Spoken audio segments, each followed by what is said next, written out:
Hi everyone, good evening. I hope my voice is clear. Some people are going to join next. So let us start by today. Topic is somewhat related to the last, discussion that we have gone through for arrays and pointers. So today we'll start from pointers. We'll understand what are those pointers and what are the role of those pointers in any particular programming. And also we'll go ahead while discussing about the functions, and that is more interesting, the interesting part of any programming language, and one of the most powerful thing of any programming language, right? So like I said earlier, so these are the steps of going into programming world. So till yesterday, I would say, like, we have covered two steps. The first one for the basics, and the second one is related to array, right? So this is the third step that we're gonna step in with the topic called functions, right? So how many types of functions, why do we use them, and how to use them, right? So these three things we gonna cover, and those to be in practical ways. Okay, so let's start ahead, and let me share my screen now.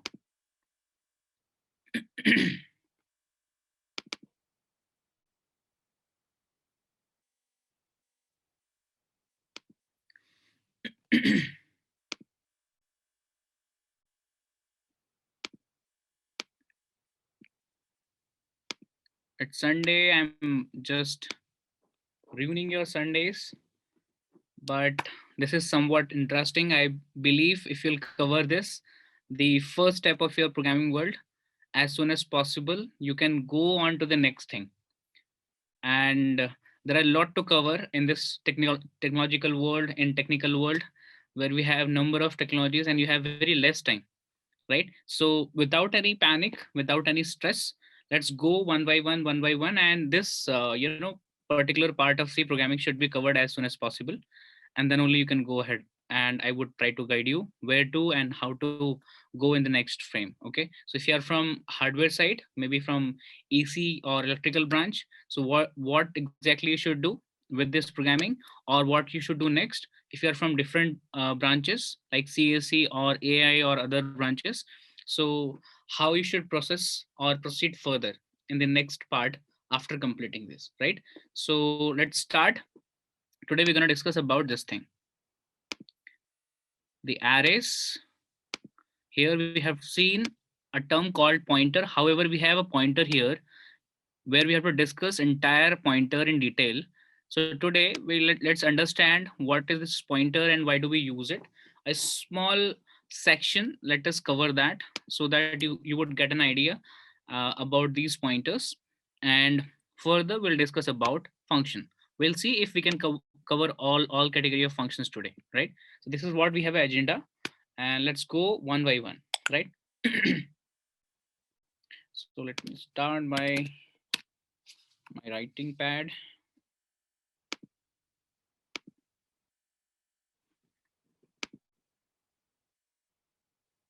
Yes.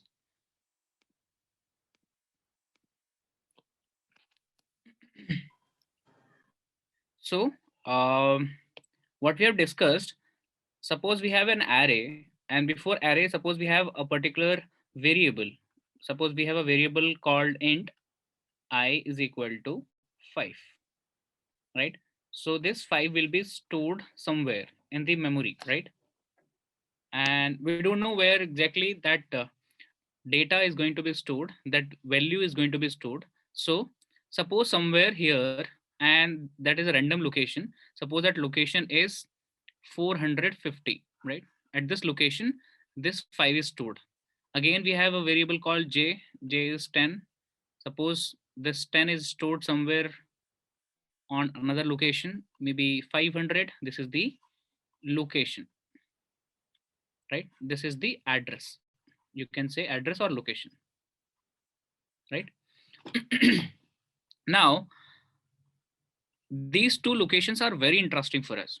The reason why, because you can remember, you want to do some operations, and not even I j, you have multiple variables, multiple data values, right? You have I, J, K, like that. You have multiple variables, right? And all those values, all those constants are available at different locations. You never know what is the location of those things are. But suppose you have a function, you have a particular formula. Maybe the formula is x is equal to I into 2 plus j upon 5 plus k into 4 divided by I, and like that you have a long formula, right? So what will happen here, you're going to get the address from different locations. So in this formula, the data is going to be coming from various different addresses.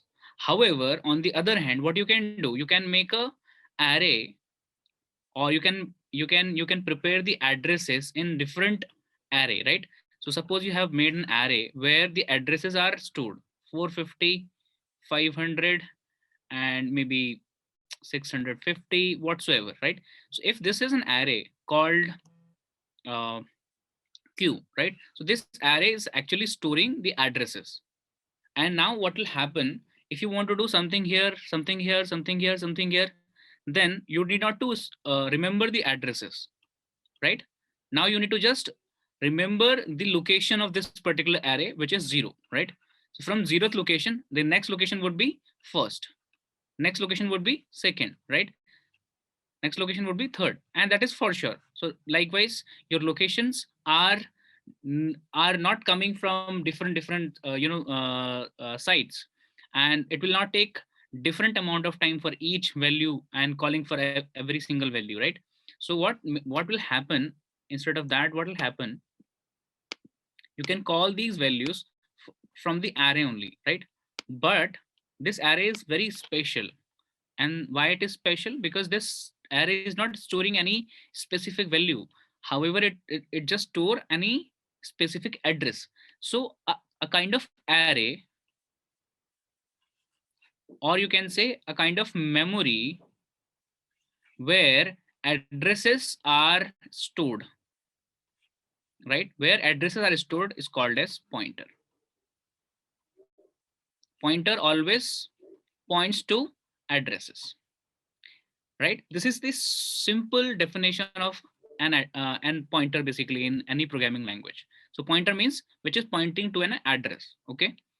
So instead of calling this thing, which we have, which we have used a variable called q for storing addresses as an array, here in any programming language where the addresses are stored is called as pointer. So suppose instead of q, we have a variable called p. So this p is going to store a address for each variable, right? So we had a variable called I, J, K, like that. And here, suppose I is stored, J is stored, K is stored, right? So if I is stored, it means value of I was suppose 5. So here it will be 5. J was 10, K was suppose 40, right? So here 5, 10, 40 will be stored. But we don't want to store the values. We want to store the addresses. So for storing addresses, how do we do this? So ampersand, this ampersand used to provide us the address actually, right? So we'll use ampersand I, ampersand J, ampersand K, right? So this is how we're gonna write any particular pointer. We should use like that, right? So how we'll do it, how we'll do it in programming, right? So we have, suppose we have void main, right? And then we have started a variable called pointer p, and you want to store some values here. Then you should write like this: I ampersand j ampersand k. And what is I? Here you have to declare those variable. Int I is equal to 3, comma j is equal to 4, k is equal to 8, like that, right? So these three values are available, and the addresses of these values are available in a pointer, right? So if you want to check what is available on those addresses, how will you find out the location of these things? So p of 0, this should be the first value, and which is 3. So indirect, it's not working directly, it's working indirectly, right? It's working from the addresses side. And once you remember the addresses, then you need not to, work on finding out those different addresses. And you need not, suppose your compiler is here and the another value is here, another value is here. So again and again this compiler need to search different locations. However, those locations are already available in one pool, right? So these locations are already available in one pool. So these values will be found out automatically using pointers. And this is very critical whenever you work on complex programming, right? Whenever you work on complex programming, what happens, these pointers helps you to find out addresses, right? And or you would say that it helps you to work on the various different addresses. And it becomes, your necessity for using those addresses for making your speed faster of the program, right? So for speeding up your program, right, your execution, you use these pointers always, right? So for complex programming where you have huge amount of data, yes, so pointer reduces running time of a compiler. And this is how it's very good to use pointers. And that's why people tell whoever is working in C, and I have already told who is working in C, like people like me, whoever is working in hardware has to work on this language only, right? There's no substitute of C programming till now for any hardware, programming world, or any hardware programming products, right? Which is called as embedded products or IoT products, right? Automation products. Everywhere you would find this C language only. And there are many use cases. Suppose let me give you a glance about use case, right? I believe you will find it very interesting. Let me give a use case. Let me change the value or color also. Suppose here in your home, right? Here in your home, you have water tank, right? So, and the capacity of the tank is 500 liter, right? So you're actually from municipal corporation, you will be getting this water supply in the morning and evening daily, right? For half an hour, for half hour. So automatically, because this water tank has ball, and that ball works to stop the incoming from this particular tank, or from this incoming pipe, okay, inlet, right, of this tank. And now you are using this water in your home continuously daily, right? So and for this process, how much water did you consume? There is a water meter in your home, right? Water meter in your home.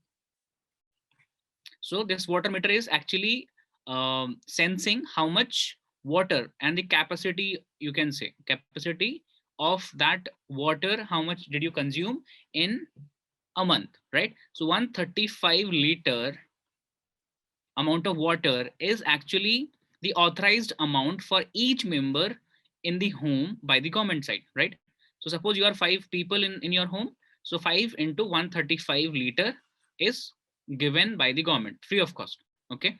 And then they are charging, and there is a fixed cost also, no doubt about it, right? There's a fixed cost, and suppose the cost is just 100 rupees, right, per month. And then above on this number, you have to pay an extra amount. Maybe suppose for every 1,000 liters you have to pay maybe 100 more rupees, like that, right? So you are being costed by any particular amount. Now for this for checking out these details, for checking out all these details, a person used to come, a new person used to come every month for checking out the readings. And government is paying to this person also for checking out all these readings, right?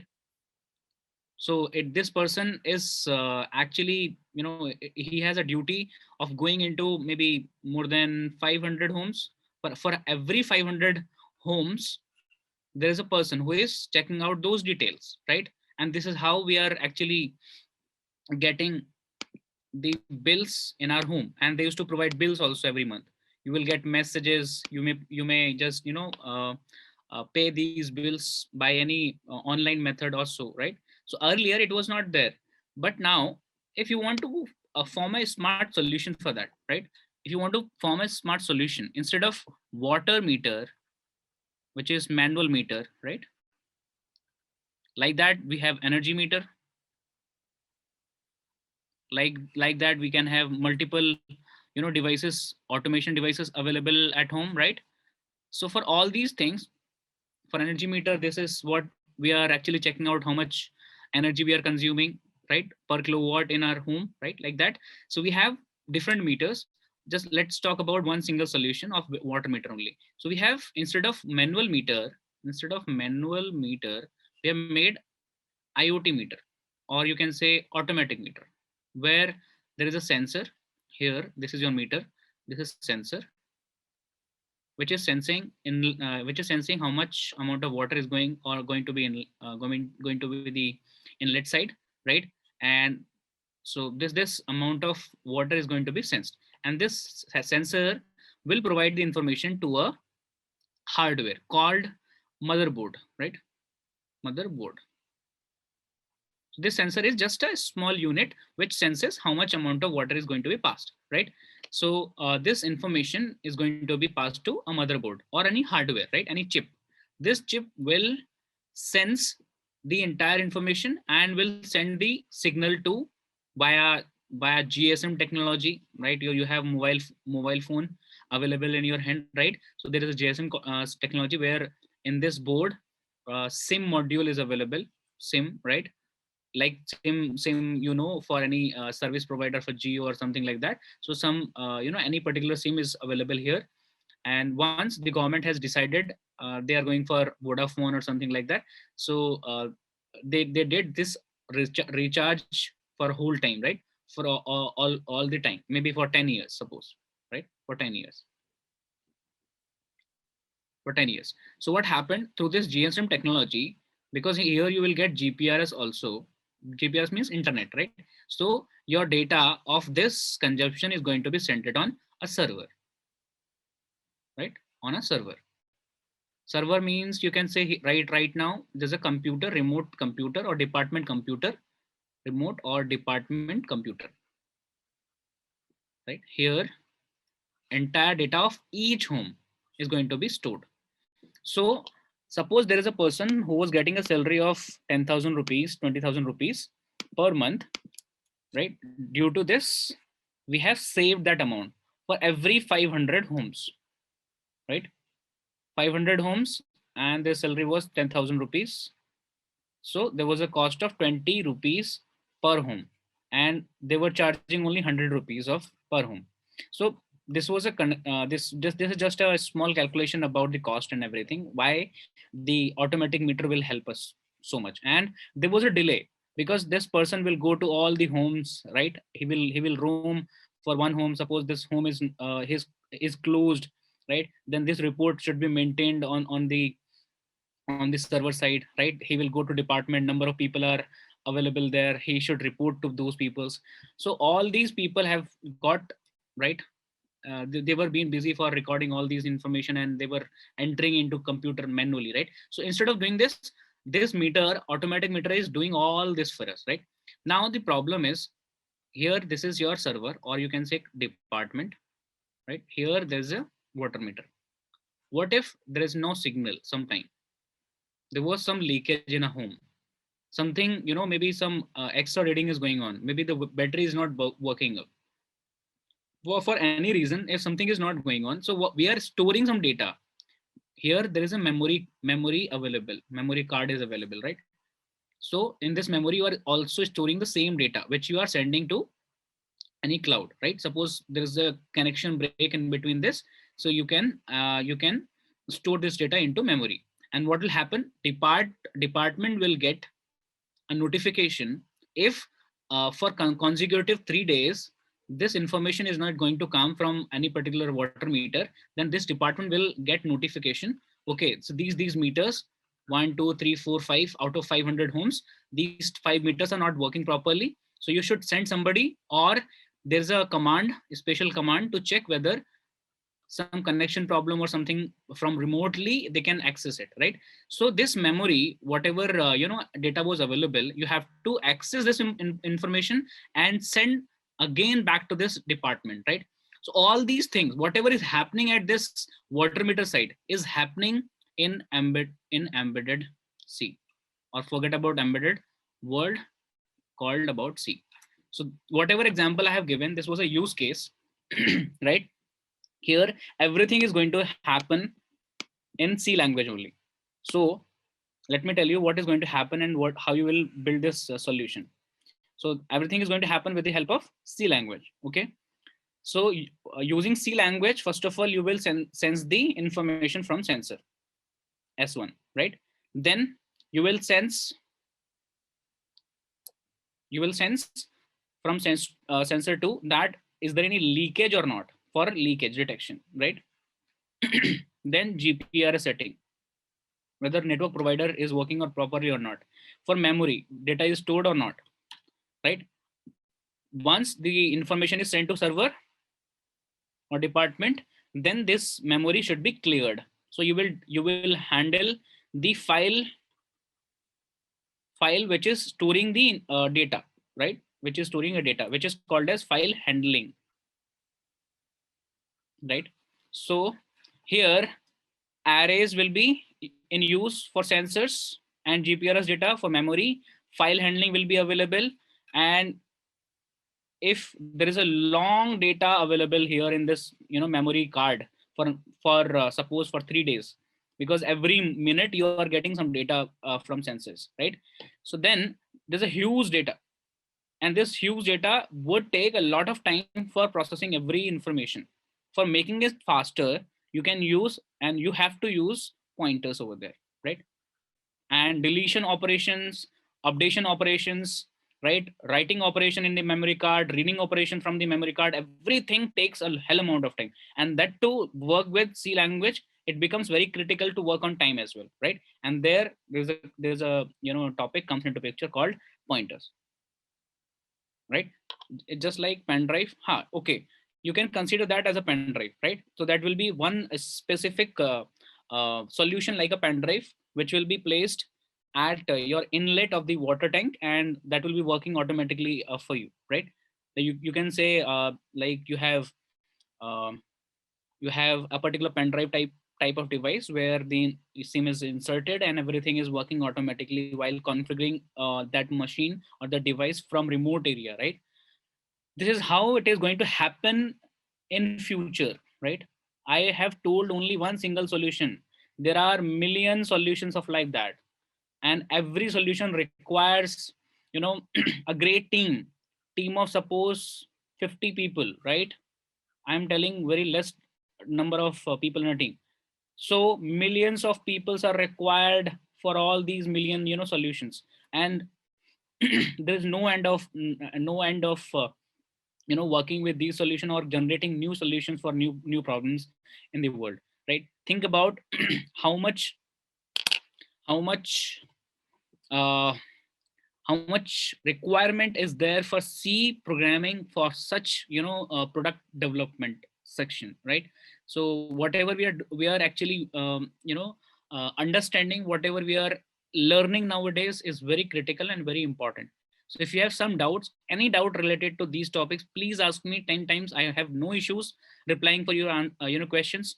I would answer every single question if you have then, right? I would try to relate your questions. I would try to relate the topic with the live use cases which I have experienced, or which I have consulted to the other organizations, or the imagination that I can build for those use cases for any particular industries, right? I worked with couple of industries, couple of different domains, so I can give you more clarity about it. I'm not telling I'm working only with C language. I'm working with more than right now it's my need for working with different products. So I'm working with 15 languages right now, right? 15 languages. But for all these languages, C language, which I'm using for hardware development, and which helps me. Second, the first thing is for hardware development, and it helps me to clarify my logics and concepts for all other programming languages, right? Whichever I'm using for different developments. So please try to focus upon the topics, because we have just covered only 2 steps, and we're going for the third step, which is functions, right? After this topic called array, pointers, right? So let us work on pointer a bit, and then we would discuss this in details, because we have a separate topic here down after recursion, right? So let us discuss about a pointer, at least that much, so that you can understand the meaning and the operation, how to work with them. Okay, so is there any doubt till now? Have you understood the requirement of these topics, whatever we have discussed for any product development in the industries? Okay, clear then. Let us move forward and work practically on this pointer first. Okay. Yeah, so let me remove it.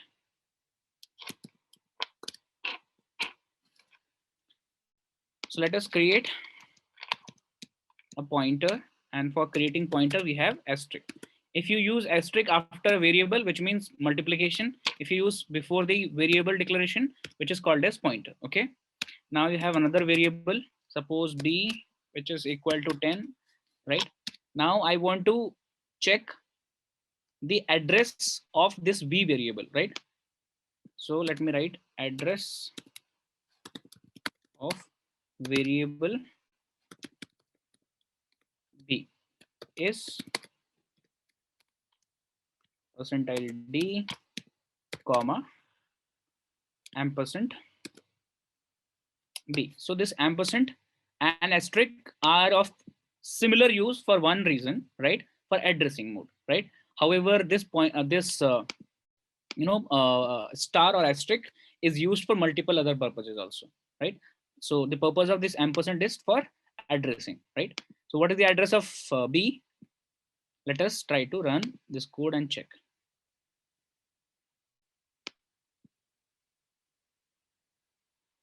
The address is 9200329988. Let me run this again. Now you have got something else. Every time you will run, you will get different address. It's not sure that it will be same always, right?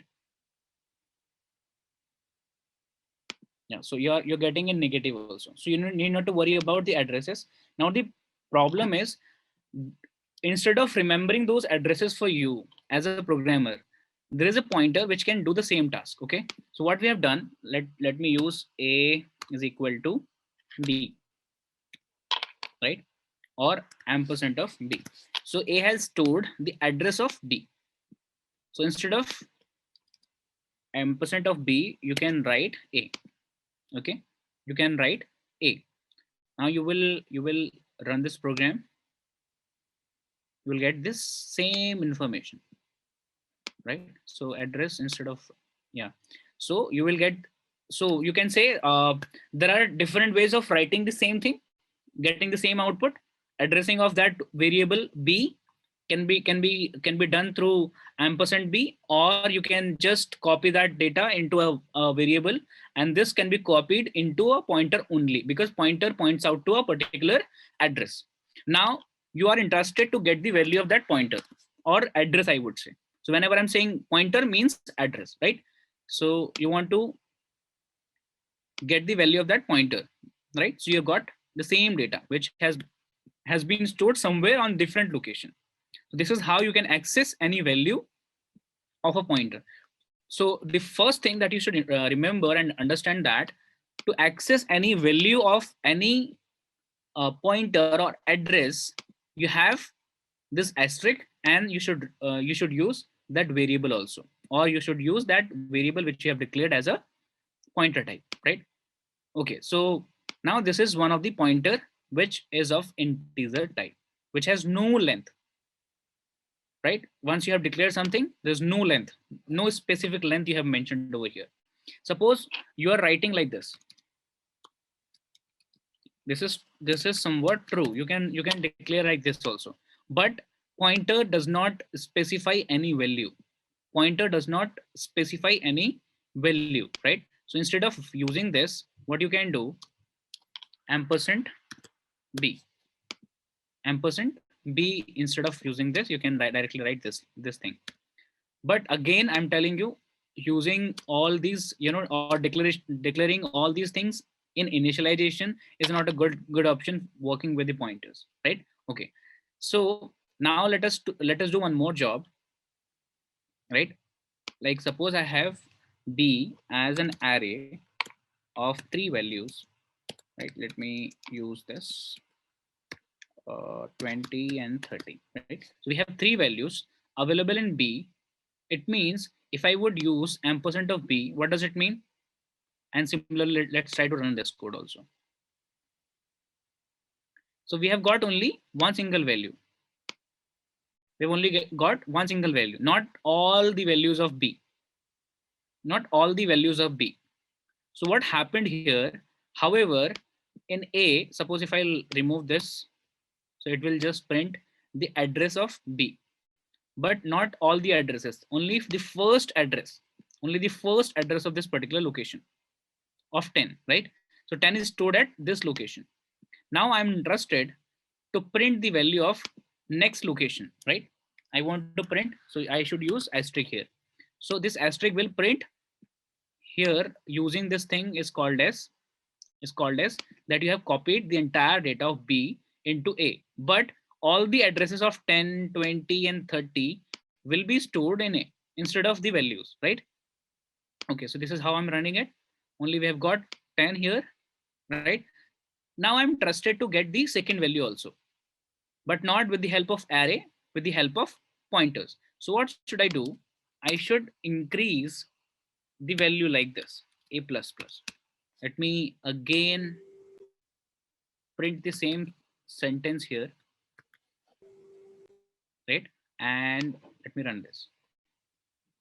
So what we have got, address of, instead of address, let me use this different sentence. Value is, similarly here, value is, right? So your first value is the original value which you have got directly from the variable, right? Then if you have increased the address, which means a plus plus, which means the next location. Now you are pointing out to the next location. A means the address, the first address. Now you are talking about, suppose the first address is, and you know what, how those array works. Let me tell you here once how your arrays work.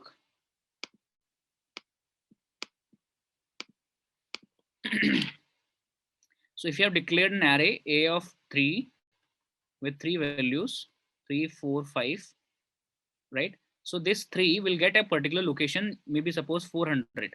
Then this would be 400, suppose 01, then 400, 05, or maybe 8 and 445, right? So all these 3 locations will be available in a pointer, maybe p, right? Then p will always be pointing out to a first address. Automatically, if you will write p plus plus, which means p is equal to p plus 1, which means you are pointing out to the next address. So you need not to remember 408, 450, 400, or 490 like that, right? You just need to remember the first location, and which you always know, that is p, right? So if you will write p is equal to p plus 2, which means the address of the second location. Okay, now let us write the code here. Instead of a is equal to a plus 1 or a plus plus, we can write a is equal to a plus 2. Now we will get the value, the third value of this array. Let me run this,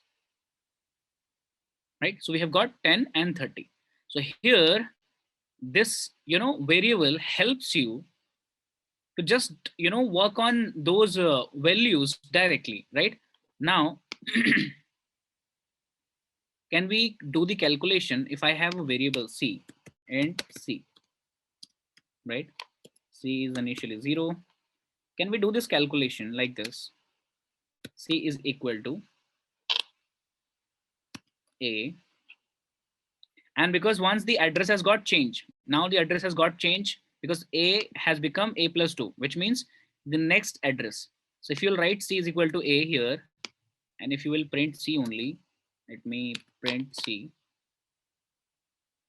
So you will print C directly without using ampersand and anything, right? So the answer of this line would be 30 once again. What happened? Okay, semicolon, backslash n, likewise backslash n. Let me run this code. Yeah, so value of this has got the address one because A was available with the address. So we should use asterisk over here, right? We should use asterisk over here. So with asterisk, you would point out to the values directly. Now the result is 30, right? Result is 30.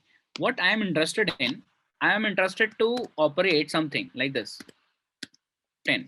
What will happen? Pointer A means 30. Pointer A means 30 multiply by 10 means 300. Now the answer is going to come as 300 for the third line, right? You can do all the operations with those values. However, you never know what is the pointer value at that time. Okay. Now, instead of doing this, what we can do, can we do this thing? Can we write a for loop and and A, or you can say Q is equal to 0 to Q is, or you can say Q is equal to A to Q less than equal to 2 Q plus plus, right? And here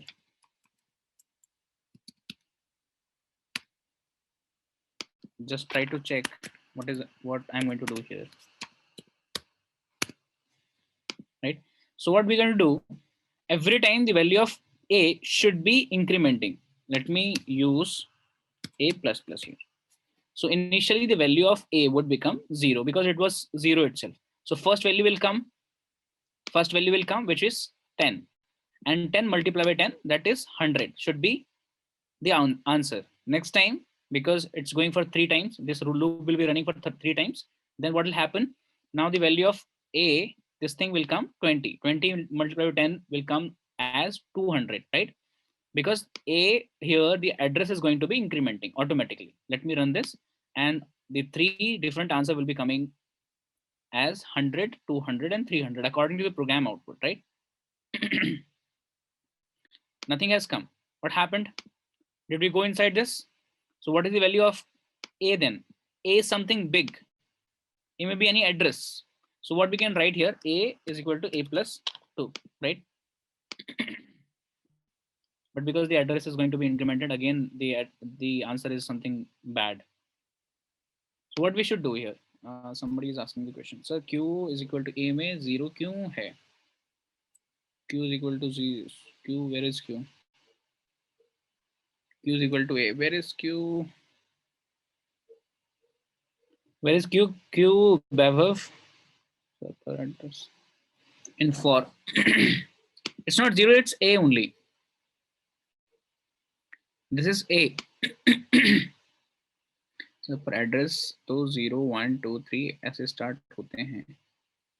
तो अपन for हाँ. These are not addresses. 0 1 2 3. These are not addresses. 0 1 2, right? These are indexes for array. Only for arrays A of 3, if you have declared them as 1 3 4, then this location is called as A of 0, which means this is called as index. And we are talking about, this is the index. Index means the first location of this particular array, not about the actual memory location where the data has got stored. Okay, so data is stored, this value A is actually got stored in hardware on memory at 400 location, maybe 1000 or 11,000 location, right? This is the address. So that address can be anything on real hardware or real memory element. Okay, but for array, the location starts from the index value, and index value start from 0. I hope it's clear.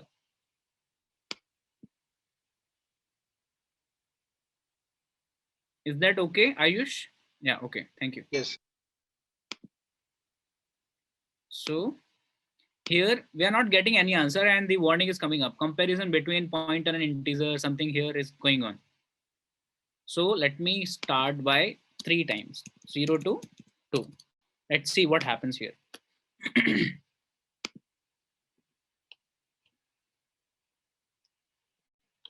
So for the first time when q is 0, then because a was something, then the address is going to be incremented, and the next value will be pointed out because the address has got changed for a, right? Suppose the initial address was 400, right? Then at 400, whatever was available, which was available as 10 into 10 is 100. Next time the address has got changed because we are not using asterisk. We'll use asterisk means we are pointing out to the value. If you're not using it, it means we are using, or we are pointing out to the address, right? So next address will be coming up. Suppose next address is 800. So 800, whatever is available at 800, which means 20 right now, right? So 20 multiplied by 10, which is 200, will be printing, right? Again, so till this for loop is going on, something will be printing on. So suppose I would use here 5, right? However, there are no such values after this location, but still some random data will be coming up for those locations. Let's see what will happen. Maybe 0 or something else.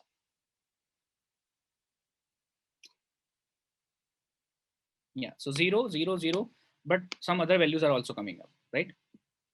Right. So you should be very careful while working with these pointers because they require a specific mathematics or calculations of addressing, right? So you please try to focus upon your address. For, Forget about the topic as for instance, and think about your array and think about your pointers.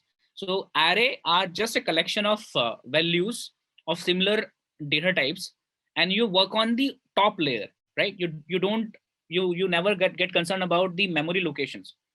If you're not concerned about memory locations, like earlier we were not concerned about memory location where the memory or where the data will be stored.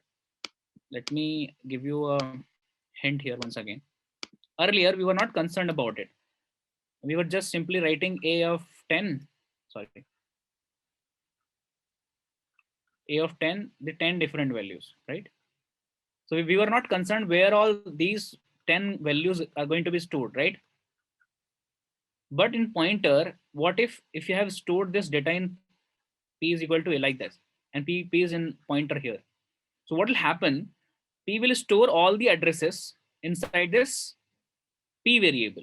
Now whenever you will do calculation through p, it will make your process faster, right? And earlier, while working with the array, it was little slower while working with different location of all these values. I hope you have understood about the concept of working with pointers. Is that clear? Is that clear? However, there are different types of pointers available: null pointers, wild pointers, right? Pointers for arrays, arrays for different kind, maybe for integer, for character, for string, right? That will understand because we have a separate topic and very good topic here for pointers, and we'll go for dealing with all these pointers basically: near pointers, far pointers, huge pointers, generic pointers, void pointers, dangling pointers, and all these are going to make you crazy about locations. And I'm sure with this, if you will understand, you will have a clarity about memory locations, right? Should we go ahead now? And this was a small discussion about pointers. I hope you have understood the meaning of pointer and the purpose of pointer also. Is that clear?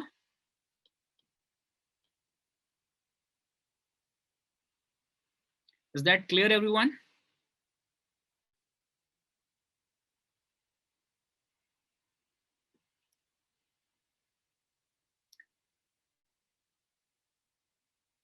Perfect, perfect, perfect. Thank you.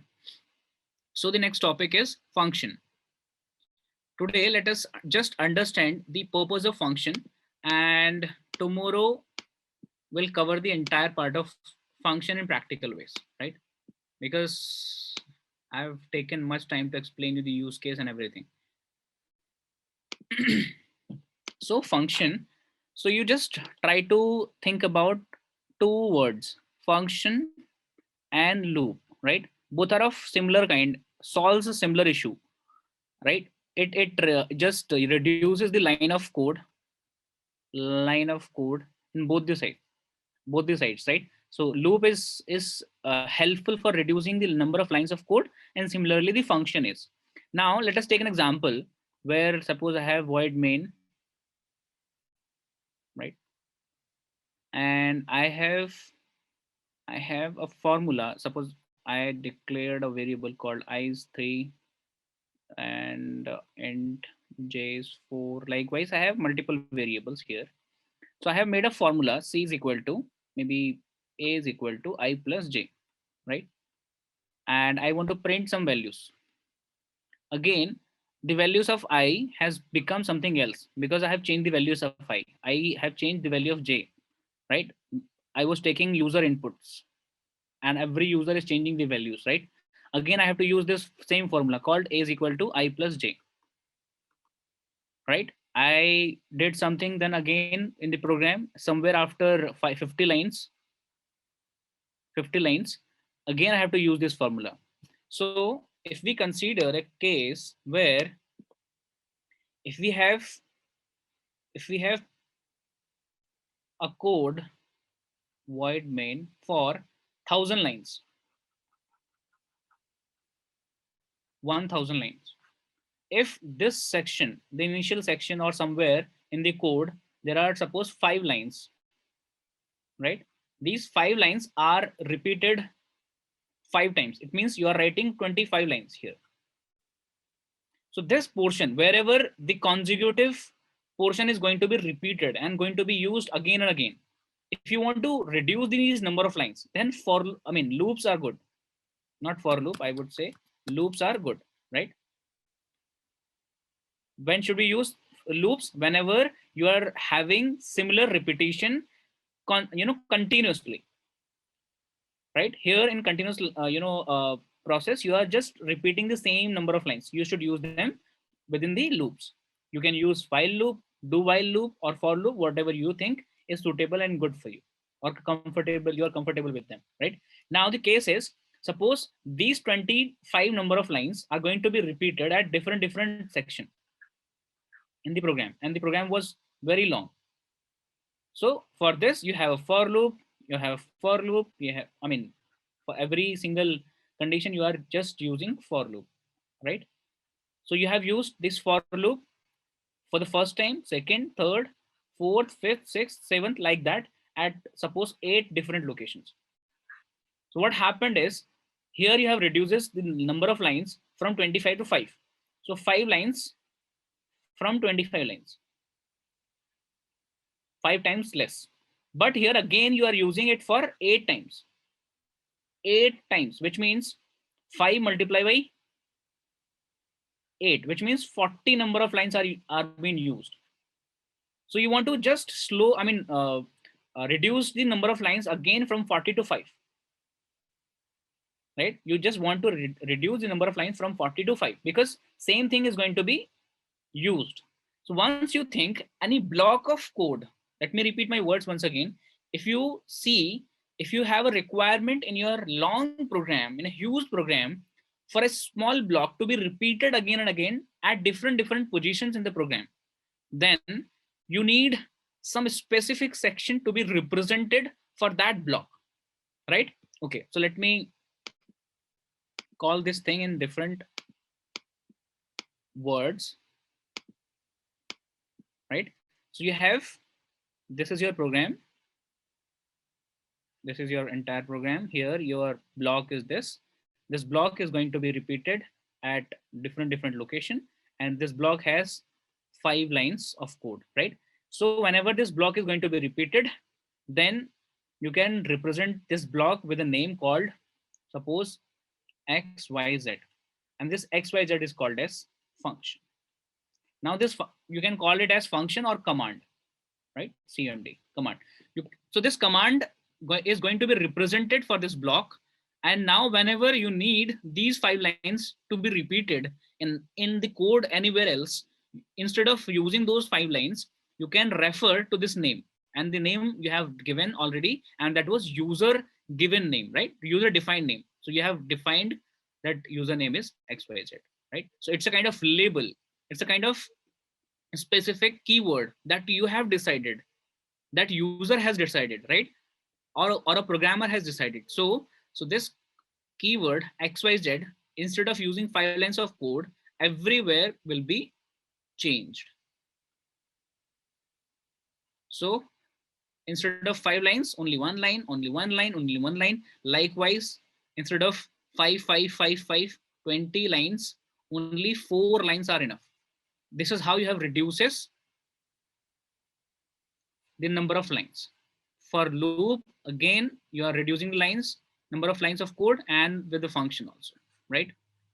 These loops helps you to reduce lines of code in a different way, and this functions in a different way, right?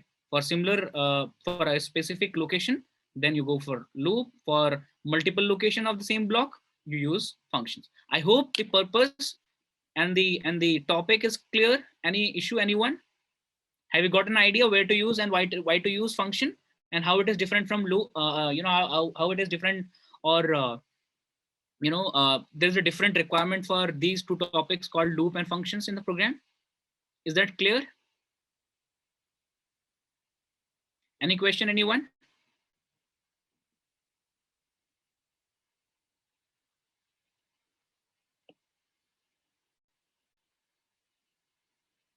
Any question, anyone?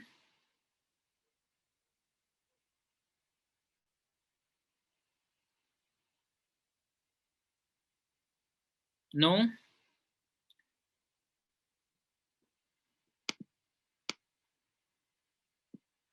Cool. So we have understood the purpose of function.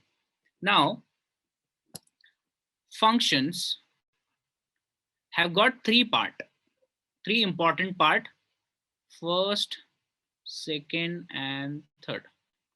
The function has got three important part, right? For a syntax, like syntax in any language. And the first part is called as declaration. The first part is called as declaration. The second part is called as definition. And third part is called as calling, right? So how to declare a function, how to define a function, how to call this function, based on this, right? We would understand the actual use cases of functions, right? So now function in most of the programming languages are categorized as of 4 types. Mostly four types. However, they could be for more number of types as well. 4 generic types, right? There are 4 types of functions you would find in any language, right? So these 4 types of functions are, so let us start by the function or the portion called definition, right? Let us start.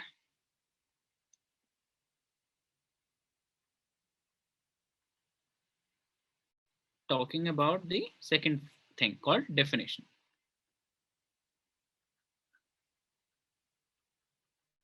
Right? Definition. So how do you define a function? There are 4 methods then. Sorry. 4 methods. And which we have already discussed. 4 types also, you can say. 4 types or methods. So how to define a function? This is the first category. This was the main function, right? So here, this is called as return type. Return type.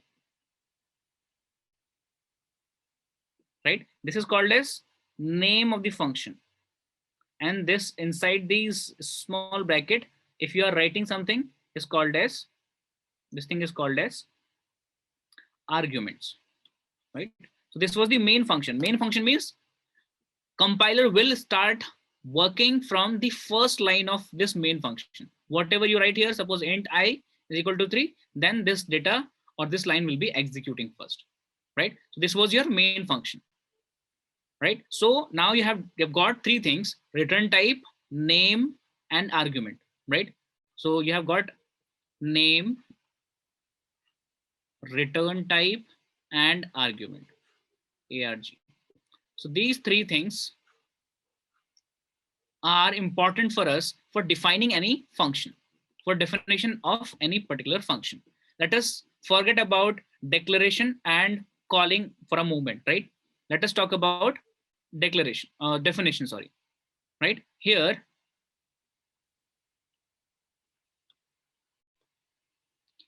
what happens,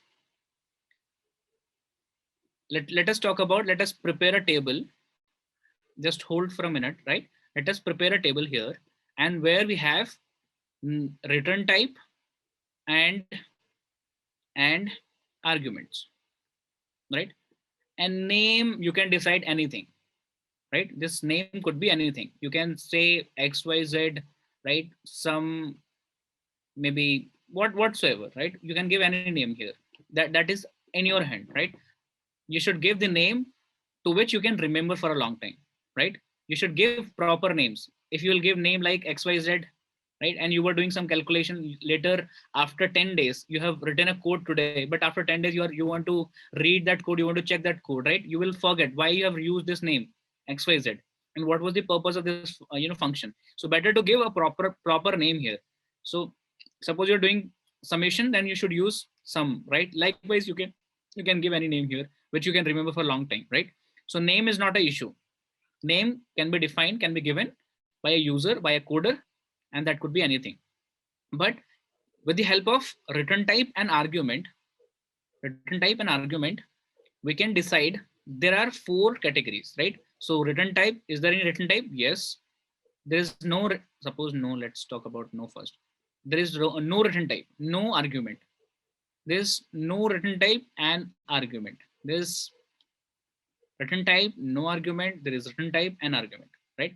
So if you have no return type, which means no return type means, or I would say no return type means void, and return type means anything. Which type of return? Integer, character, or whatsoever. Mostly people will use these two things, integer or character, right? However, you can use string also, float also, whatsoever. But I would say, suppose let's talk about these two things, integer and character. So the important thing is, right? Now the important thing is,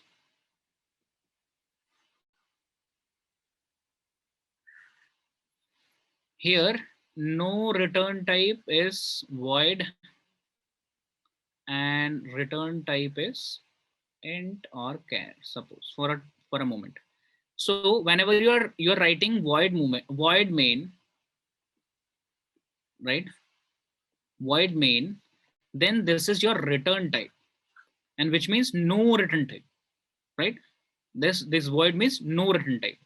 Instead of this, if you will write int main, then you have to return something, and that's why we are returning something, return 0, right? We are returning something that is suppose 0 also, not a problem. Let me just give me a minute. Yeah, so you have a return type, and suppose you are writing return 0, right? So you're not returning however anything, you can, but you can write like return 5, return 10, return 20, like this. What is the purpose of this return? That will see in a later section, but you can do something here, right? Now let's talk about argument. If no argument, then within bracket there's nothing, blank. Like here, this was blank, no argument, but there is argument, suppose. So within bracket, you need to give a proper argument and with the data type. So these arguments are nothing but the variables. So how much or what type of variable do you declare? Suppose you want to declare first variable as int a. You can give multiple variables also. Within bracket, you can write int a, comma, int b, comma, int c, like that. Right? You can consider like this. So you can have multiple arguments, and one single return type only, one single value only. You cannot write int. You cannot write char int like this. No, only one single return type is allowed. Okay. Now let's try to put the function in shape. So the first type of function would be void. Now let me decide my name of the function. The name is xyz, right? And here this is your first category, which means no argument and no return type, right? The second category is there is a return type. Suppose int xyz blank brackets, and because there is a return type, we have to use return. Then here return, suppose 0. You can write here 10 also. So if your return type is int, then here you have to give only integer type value. You have to return only integer type value. If you have your character, then you need to write like this, a, b, c, like this, right? Okay, so let me change it for a moment. And yeah, that's it. So this is your second category where you have written a specific value called 10. Here we have no return, no argument, and integer type return type. Okay.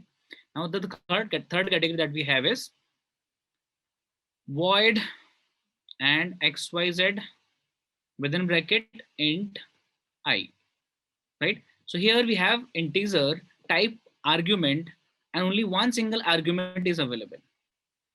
If you want more argument, you can put a comma here, and you can write n number of argument, how many you want or how much you want, right? And because there is no return type, you need not to write return here, right? Now let's talk about fourth case. Here you have to go through with this kind of condition, right? We have int xyz within bracket int a or int I. Because there is a return type, then you should return something. Return, suppose 50. Because here the return type was integer. So you have return type, you have argument also. So this is how we define any particular function. So where do you define it?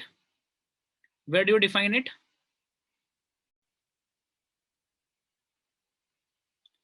Where do you define this in the program, right?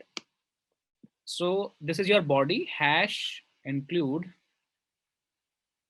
stdio.h, then void main. You have written void main or anything like this, or into main, whatsoever. So you have to always define this after the main, right? Wherever you want, after the main, you can define it. Suppose I'm writing for the third category or fourth category, int xyz int a, right? And return 0 or return 30, right? So this is your function. This is your function, right? And this is called as function definition, right? Now let's talk about it. We have to go through with function declaration also, right? We have to go through with function declaration. So same thing, whatever you have written here, you have declared once, and this is your declaration that my function should be of return type, and the name should be xyz, and there should be an argument, right? So this is your declaration. So compiler here in C programming wants you to decide this, or you to tell this in the top of the program here as well, before your main starts. Okay, so you have to write the same thing, int X, Y, Z, and int I or A.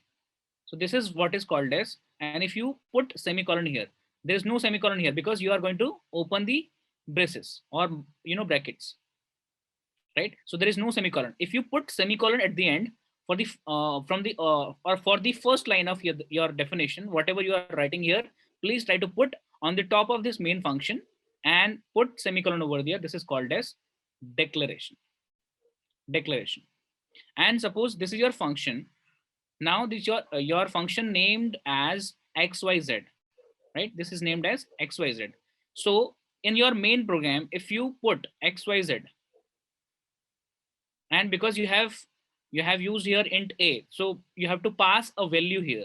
Suppose you are passing a value called 5. So what does it mean?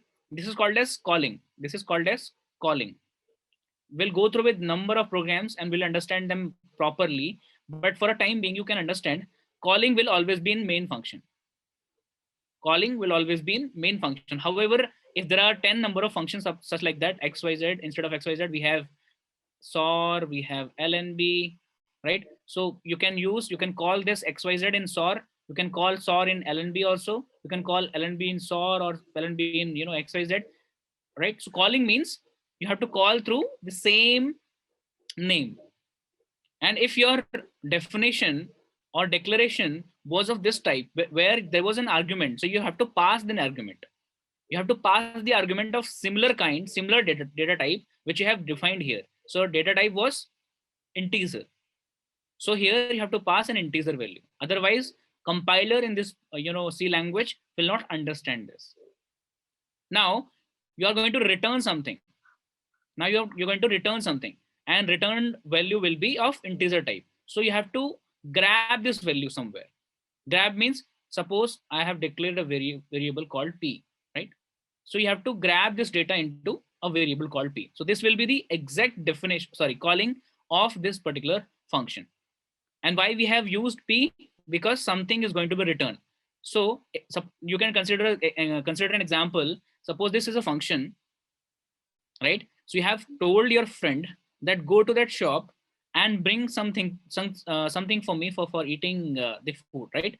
So he took or he brought up a particular parcel or packet basically for you, maybe any Maggie packet or something like that, right? So this is a return thing, and this will return you, right? So you have to have some bags or baggage or any variable here like P to get or to retrieve the data into a variable, right? And this should be of same type.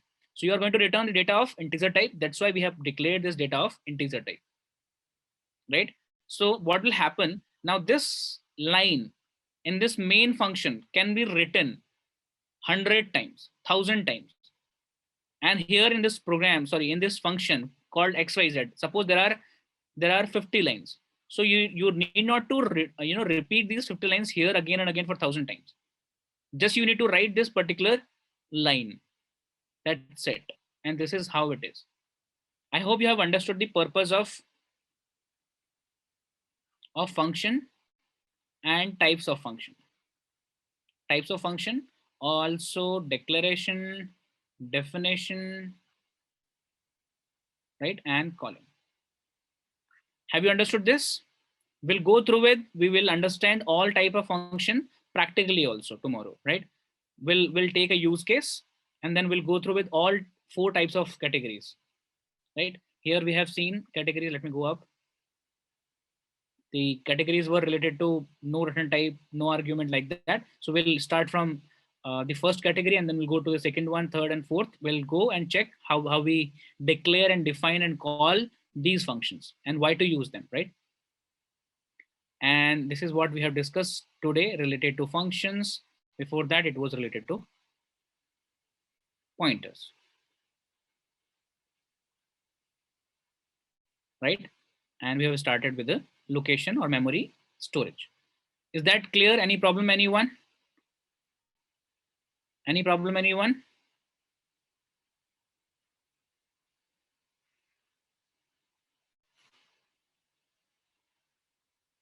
Just tell me whether do you find any problem today for any topic? Is that clear? Okay. Thank you, Vaibhav. What about others?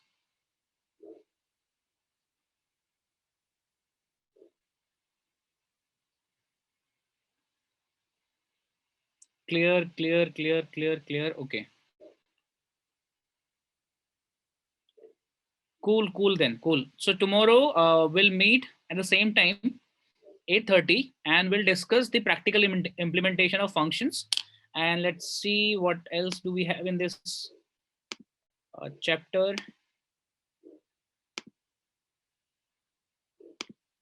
So this is how we're gonna go. So functions, we have understood the meaning of functions. How do we call them? What is return type? How do we call if any argument is there? So this is called as call by values. You put a value inside a bracket, right? And this is how you call. And if something is returned, then you grab that value in a variable. User defined function. This xyz is called as this xyz. Where is that?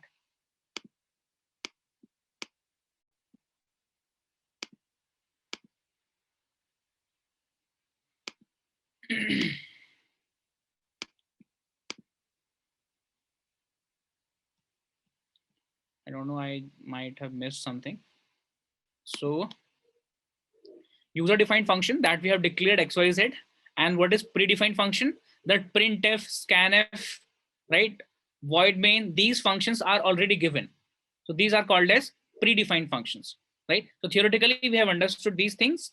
Tomorrow we'll experiment them on all type of functions. We'll try to put our efforts to understand them, right? We'll take some time here because this is the third step, I would say, right? And then we'll move ahead with these strings. And there's a library called string.h. Like till now we were using only stdio.h. We'll be using another library which is already given by C programming or C compiler, and which is string.h, right? So we'll understand what is the use of this library and what are these functions, right? These are predefined functions of those libraries. So I would also tell you how to prepare your libraries. So there is a library called string.h, math.h, and many other like the same thing. So how do you prepare your own library? Okay. And then after completing this, maybe tomorrow or day after tomorrow, we'll try to work on a project, and then we'll go ahead with the next topic or advanced topic of recursion, pointers, structures, unions, right? And file handling, dynamic memory locations. So these things will be discussed. I hope it will take 1 2 3 4 5 6 and maybe double time of this. So maybe 6 to 10 lectures will be taken for this thing, and we'll take at least for next 2 days for discussing these things, at least for one day, or maybe yeah, definitely one day minimum will be for project. Okay. So this is what we have discussed today. Any doubt, any question for today? If there's no, then we should end this meeting now, and we'll come tomorrow with the full energy, I believe, because this is something a crucial time at night. You will feel lazy. Sorry for that. I'm taking this on behalf of your timing scheduling at this point of time, right? So tomorrow once we'll meet once again at the same time. Till then, enjoy co-learning and do your practice. Have fun. Bye bye. Don't take much stress. This is my first and the utmost advice always. Don't take much stress. Just go with the flow. Try to understand things. If you don't understand, try to put effort to understand, not to implement them. Until unless you understand them. Okay. And don't go for implementing so many logics, right? Or maybe too complex problems. Try to think what you have learned, and if you have learned only abcd, to please try to put efforts to implement something using abcd, not with the a to z. Once you don't know anything related to a to z, how will you implement something big, right? So try to implement a small section, whatever you have learned from that only, and try to understand what you have learned, right? Don't be in gloom, don't be in dilemma whether you understood everything clearly and you have a great knowledge about these things and you can develop any project or any product, right? So please try to focus on learning part as of now. We'll go and implement something good in terms of project also, right? So that's it from my side. Let me end this session today, and enjoy your day. Bye bye. Thank you, bye.